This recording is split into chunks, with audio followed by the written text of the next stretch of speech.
Gente, é um prazer estar aqui com vocês de novo. E hoje, para falar desse tema maravilhoso que é o Sagrado Coração de Jesus. Esse tema lindo, profundo, que tem muita coisa para ser dita, mas que eu vou me concentrar em alguns pontos fundamentais dessa festa.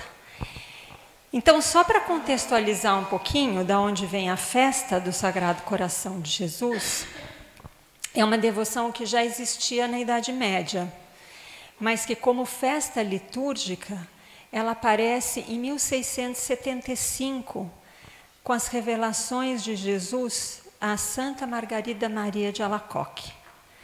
Nessas revelações, Santa Margarida, ela se conscientizou, né, da necessidade de reparar o coração de Jesus pelos pecados pessoais e também pelos pecados de todo mundo.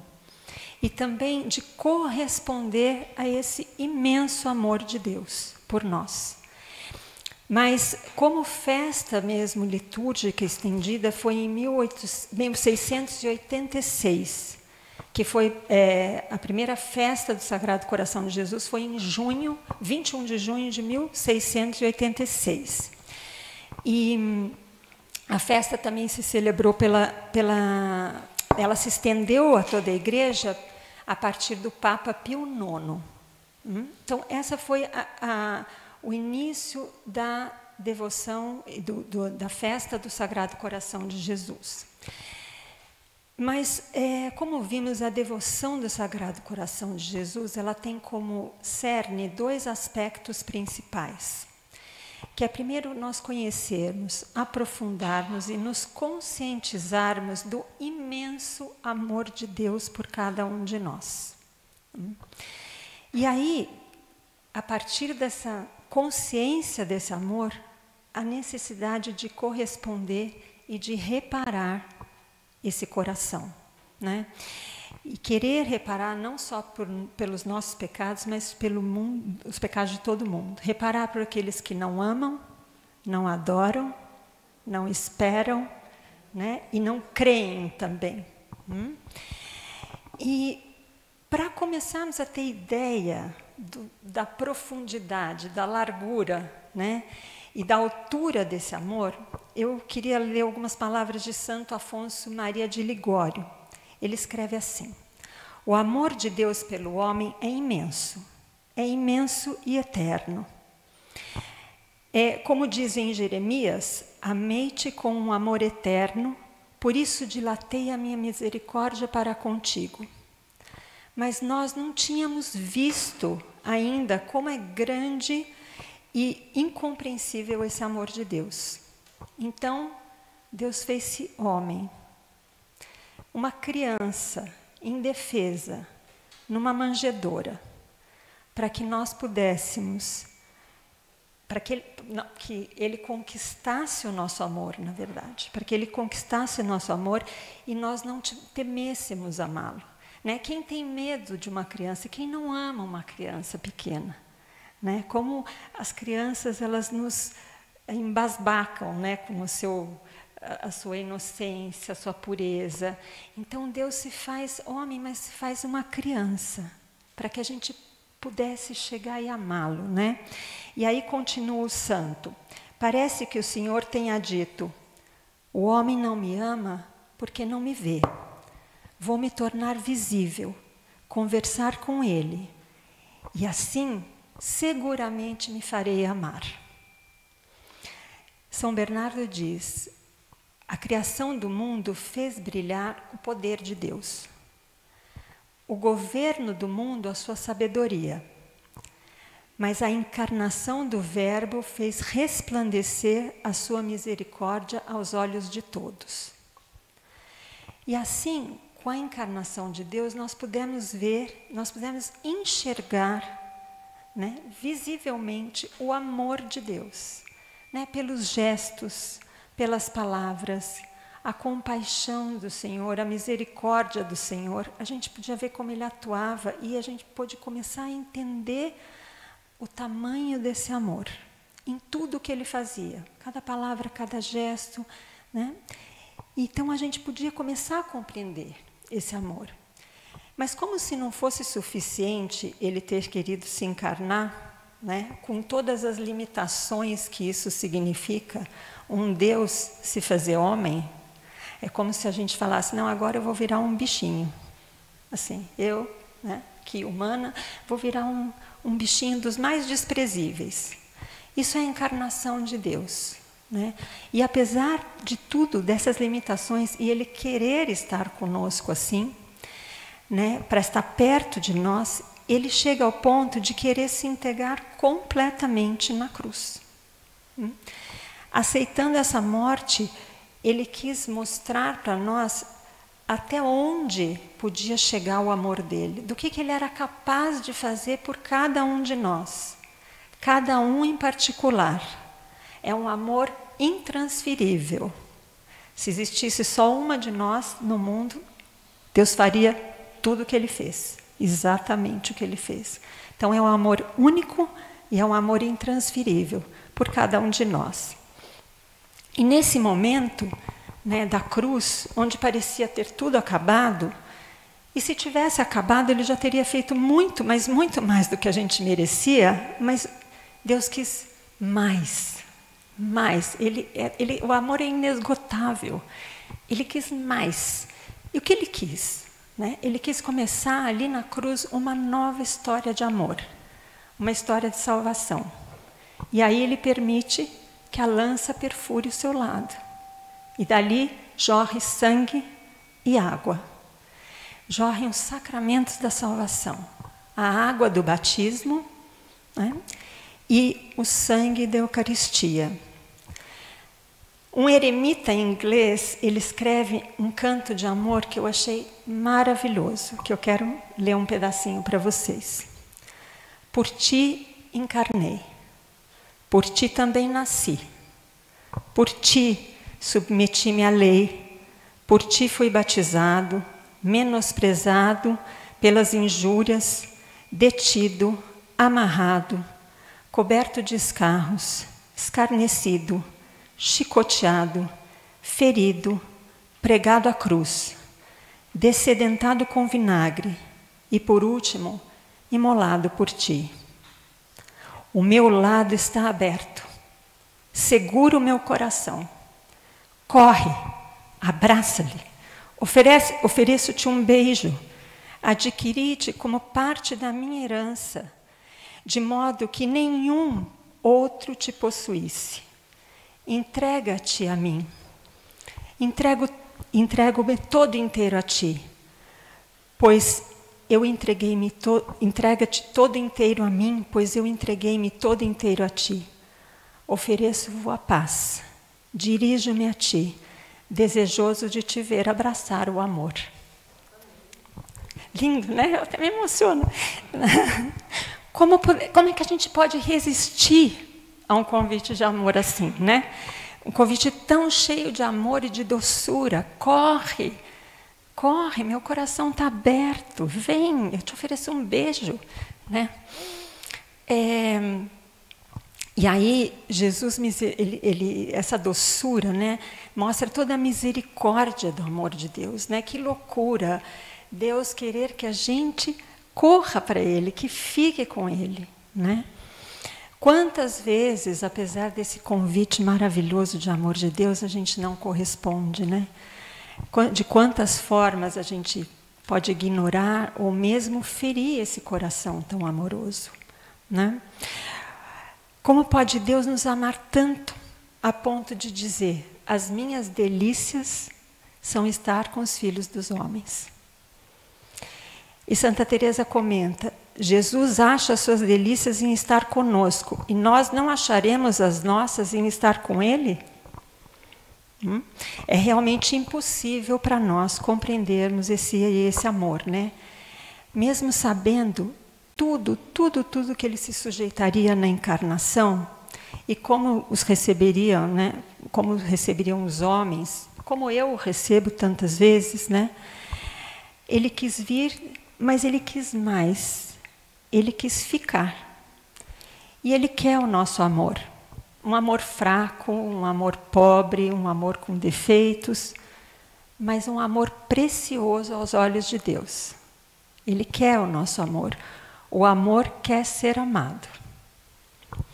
Jesus, para demonstrar seu amor, ele não só aceitou o risco de ser desprezado e de passar tudo que ele ia passar. Não só ele aceita esse risco, mas ele renova esse convite de amor a cada Santa Missa, milhares de vezes, por todo o mundo. Né? A cada missa celebrada no mundo inteiro, Jesus está renovando o convite de amor dele. Né? A cada missa, eu imagino que é como se Deus dissesse assim, aos nossos ouvidos, né? Acredita, acredita no meu amor. Que mais eu poderia ter feito por ti que eu não tenha feito? Vem, acredita, confia no meu amor. Vem no meu coração e eu vou te dar o amor incondicional. Eu vou te dar a paz, eu vou te dar tudo que você busca. Vem, né? Basta acreditar no amor.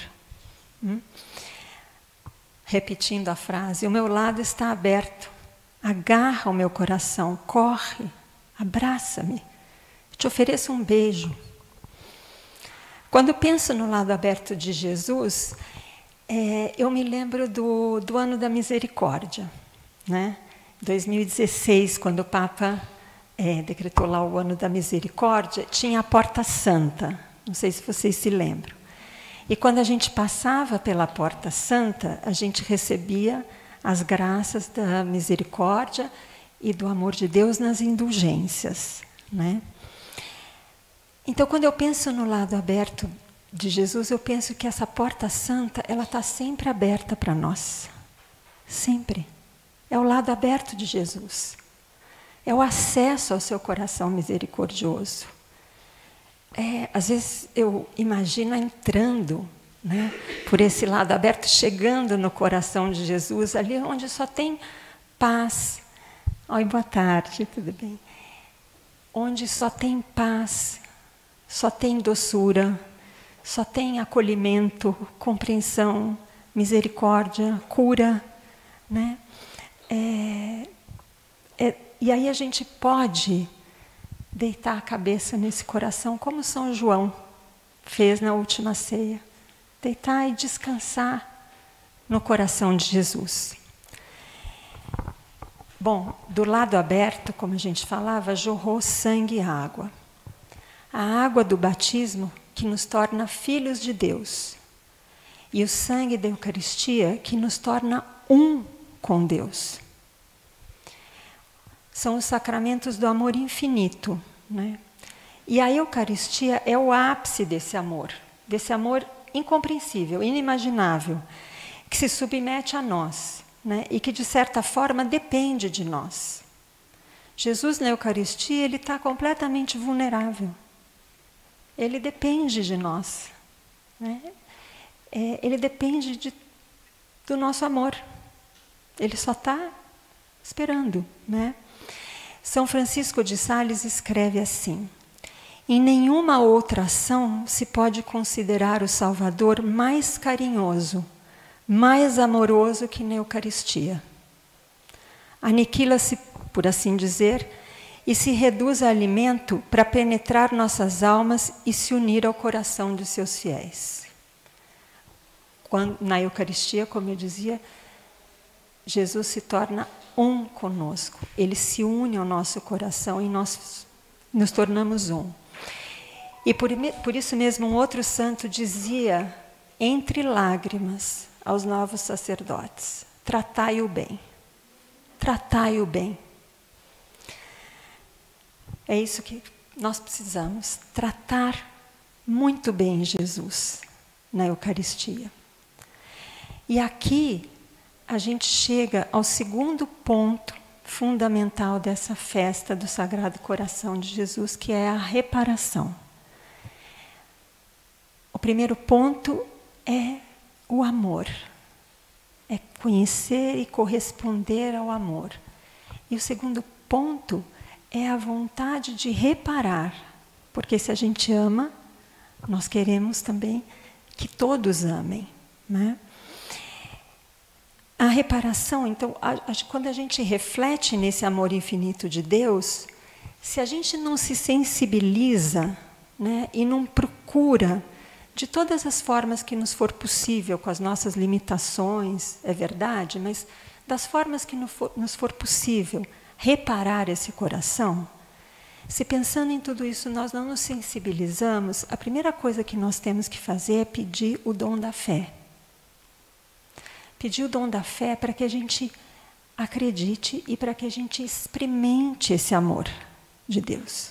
Para que a gente experimente no nosso coração, né? E quando a gente pede isso, Deus vai transformando o nosso coração e vai nos dando a capacidade de amar. Dai-me, Senhor, o amor com que queres ser amado por Ti. Né? Dai-me, Senhor, o amor com que queres que eu te ame. Porque até isso é graça. Até a gente aprender a amar é uma graça de Deus. Deus precisa dar essa graça para nós, né? Então é uma frase que eu gosto, como uma jaculatória. Dai-me, Senhor, o amor com que queres ser amado por mim. E aí nós vamos sentir a urgência de reparar esse coração que é tão desprezado pelos homens. Foi justamente numa revelação para Santa Margarida Maria de Alacoque que Jesus mostrou o coração dele e se queixou, né, da nossa falta de correspondência.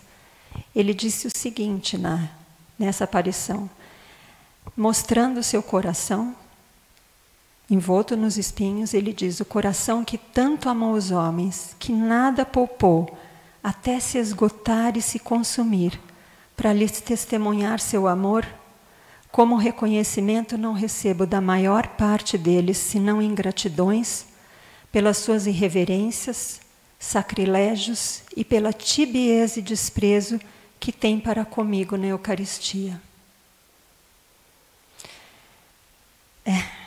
Então, ele pede a festa do Sagrado Coração, que nós vamos agora comemorar amanhã. Por isso eu te peço que a primeira sexta-feira após a festa, a oitava do Santíssimo Sacramento, seja dedicada a uma festa particular para honrar meu coração, comungando nesse dia e reparando pelos insultos que recebo durante o tempo em que fico exposto sobre os altares. Só que como Deus e o amor de Deus é incalculável, Ele nunca se deixa vencer em generosidade. Então, depois de falar tudo isso, Ele ainda promete: eu prometo que meu coração se dilatará para derramar os influxos de seu amor divino sobre aqueles que lhe prestarem essa honra. Então ele se queixa, ele pede uma festa para que a gente possa reparar e depois ele se derrama em graças para quem corresponder. Portanto, Jesus mesmo, ele nos ensina como que nós devemos reparar o coração dele, né? Amando, honrando, né? Pedindo perdão por nós e pela humanidade no Santíssimo Sacramento. Por que no Santíssimo Sacramento? Porque na Eucaristia é onde Jesus se doou ao extremo. É onde ele se doou completamente, ficando num pedacinho de pão. Se já a encarnação já significava um Deus assumir tantas limitações e já é inimaginável, imagina um Deus se reduzir a um pedacinho de pão. É uma loucura de amor mesmo. Então, por que ele pede a reparação na Eucaristia? Porque é onde o amor dele está mais extremamente exposto.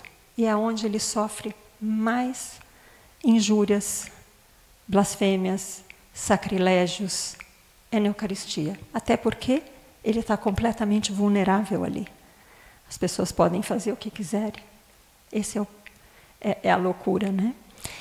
Então, ele pede que nós reparemos no Santíssimo Sacramento. E aí eu fico pensando, né?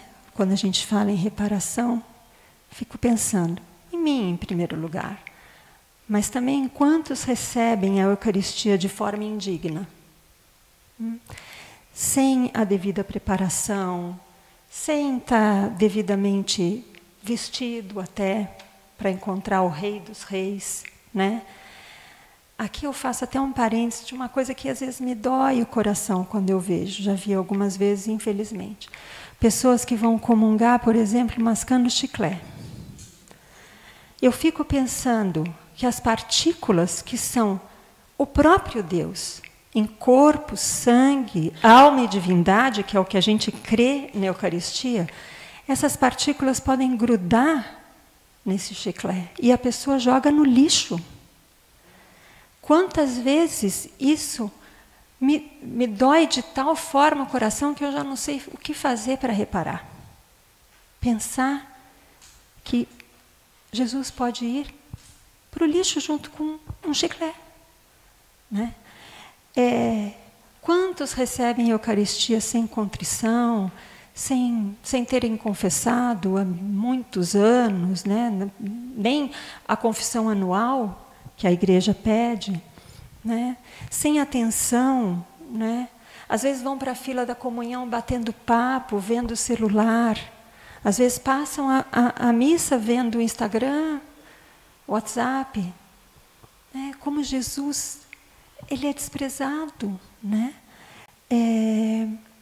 Quantos também não guardam o jejum eucarístico de 1 hora antes da comunhão? Quantas coisas, né? E agora, com a comunhão sendo distribuída na mão, quantos riscos se corre, né, de blasfêmias, de sacrilégios acontecerem.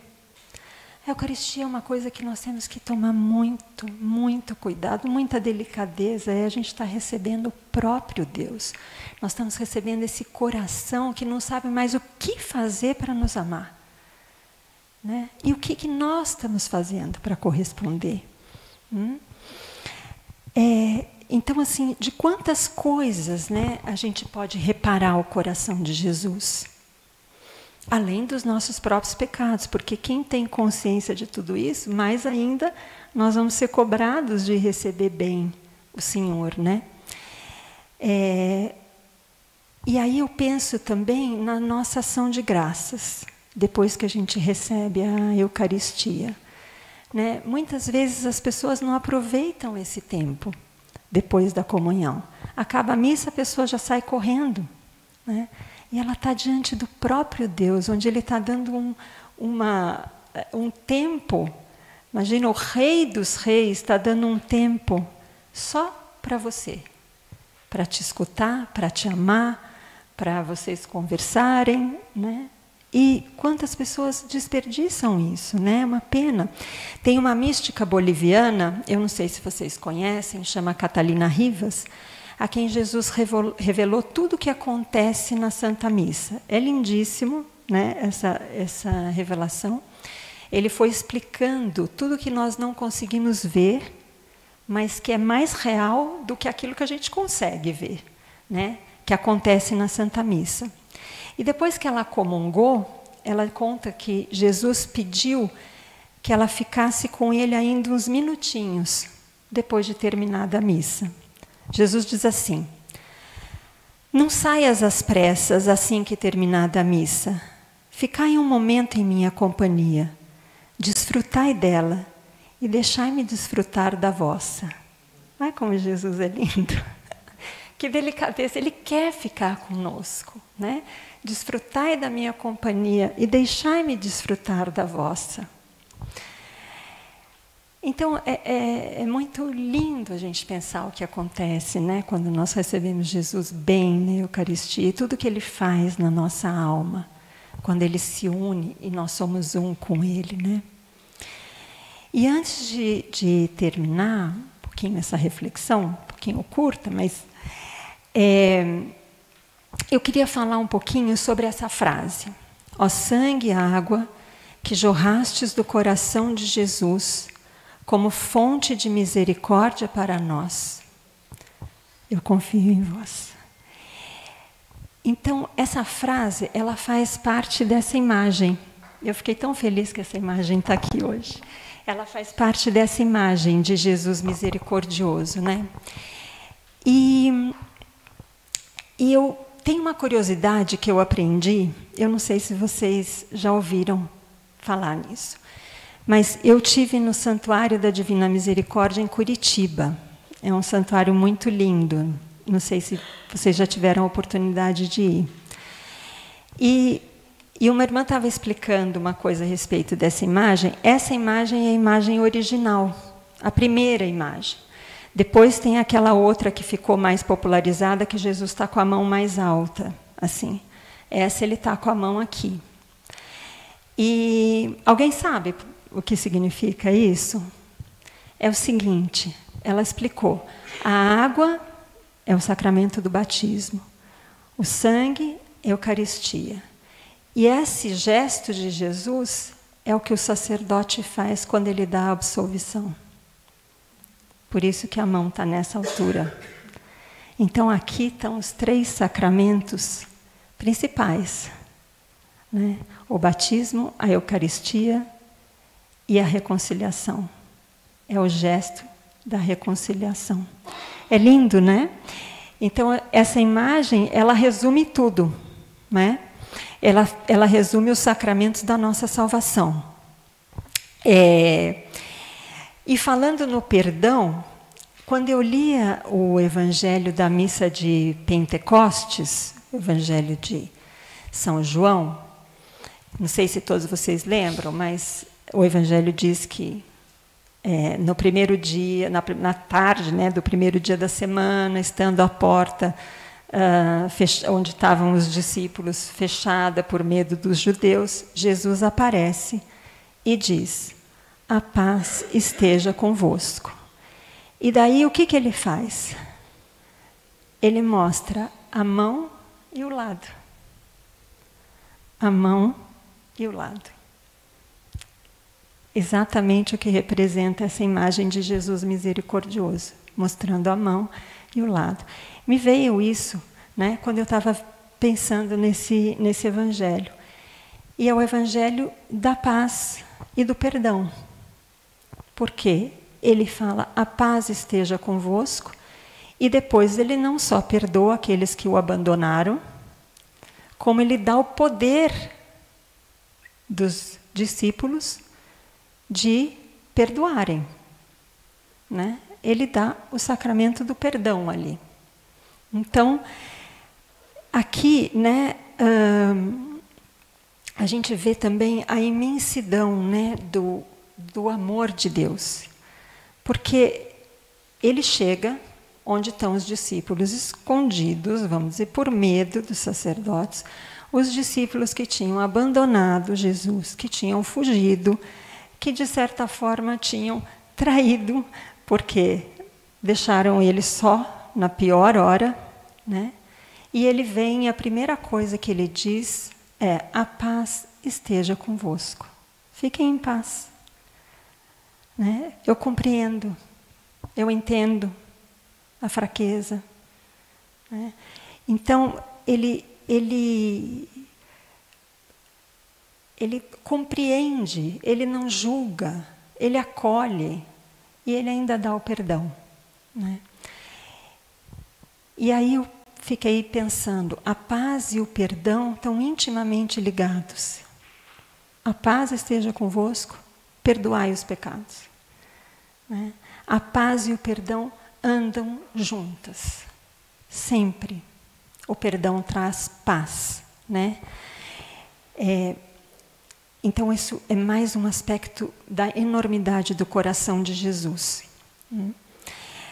E quando a gente recebe o perdão de Jesus, receber o perdão de Jesus é a base, né, para a gente se sentir profundamente amado e amar de volta. Né?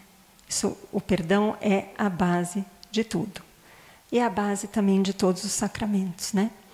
A gente precisa se reconciliar para receber a Eucaristia,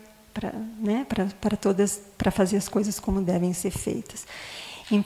E portanto, a reconciliação, o perdão, é o fundamento do amor e da reparação.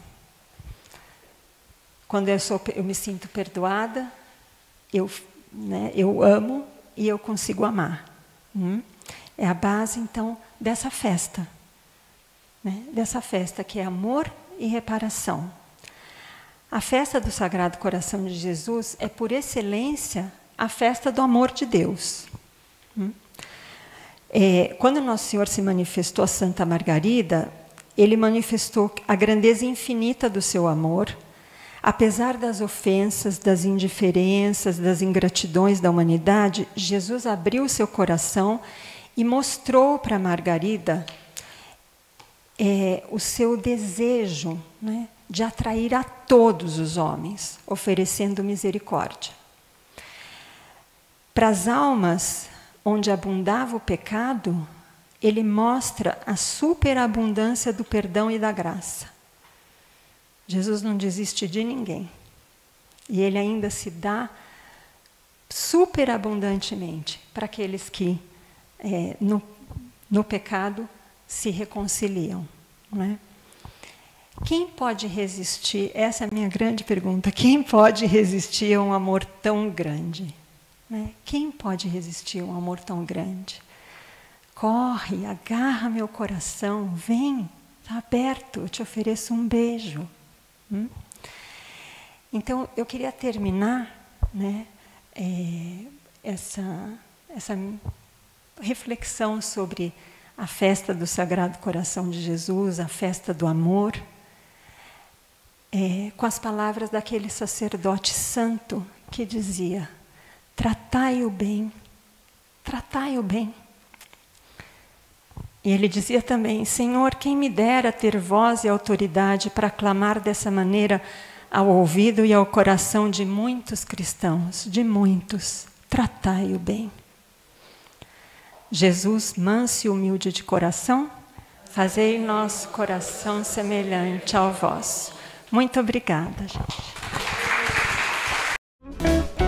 Eu e minha casa servir.